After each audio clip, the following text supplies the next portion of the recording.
রিপন বলেন এখনো বিয়ে করেননি। সোশ্যাল মিডিয়া একটা রঙের খেলা। কেউ টাকা দান করে ভাইরাল হয়, কেউ নিজের প্রতিভা দিয়ে ভাইরাল হয়, কেউ নিজের চেহারা, কেউ নিজের গঠন, কেউ আবার অশিক্ষিত বলে ভাইরাল হয়। এরই মধ্যে আমাদের খুব পরিচিত একজন মুখ রিপন ভিডিও, যে কাঠমিস্ত্রি, তাকে আমরা সবাই চিনি। ইতিপূর্বে একটা ভিডিও ভাইরাল হয়ে গিয়েছে, রিপন মিয়ার ভিডিও। সে নিজের স্ত্রীকে অস্বীকার করেছে, নিজের সন্তানদেরকে অস্বীকার করেছে, এমনকি তার নিজের বাবা মা এই পর্যন্ত বলেছে যে আমার সন্তান আমাদেরকে ভরণ পোষণ দেয় না, এমনকি আমাদের পরিচয় তেমন একটা দেয় না। কারণ যদি আমাদের পরিচয় দেয় আমরা গরিব, তাহলে তার মান ইজ্জত নেমে যাবে, ছোট হয়ে যাবে। এমন একটা নিউজ আমরা কিন্তু ইতিপূর্বে দেখেছি। কার ভিতর কী রয়েছে কেউ জানি না। এটাই হলো রঙের দুনিয়া। আজ আছে কাল নেই, আজ থাকবো কাল থাকবো না, এটাই দুনিয়া। কার ভিতর কী রয়েছে কেউ জানি না। আমরা একটু বড় হলেই আমার পিছনের গল্পগুলো ভুলে যাই।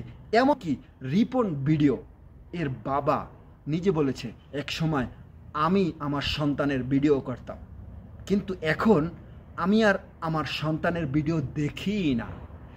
একজন বাবা কতটা কষ্ট নিয়ে এই কথাটা বলতে পারে একটু ভেবে দেখেছেন কি? এটা গেল প্রাথমিক পর্যায়ে ভিডিও। চলুন এখন দ্বিতীয় পর্যায়ে।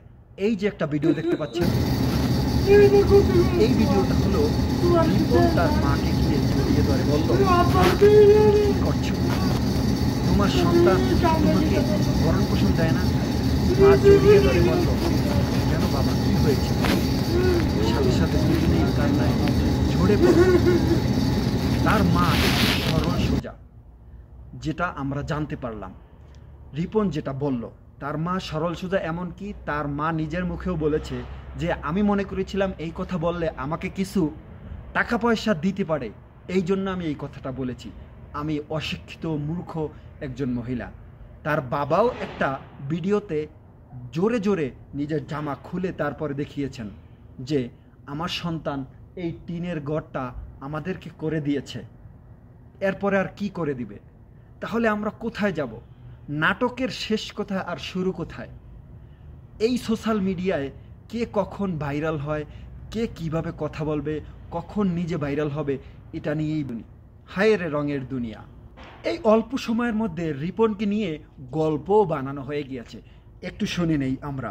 গল্পটা হলো রিপন মিয়া, গায়ের ছেলে গায়ে করে বাস, নেট দুনিয়ায় ভাইরাল হতে সবাই করে উপহাস। শিক্ষা দীক্ষা নাই যদিও বাসত সবাই ভালো, বালোর আড়ালে লুকিয়েছিল মস্ত বড় কালো।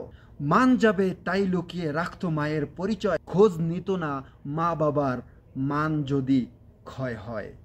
সফল হলে এই ছেলেটা বাপ মাকে যাই বলে, এমন ছেলে জন্ম না হোক কারো গড়ে গড়ে।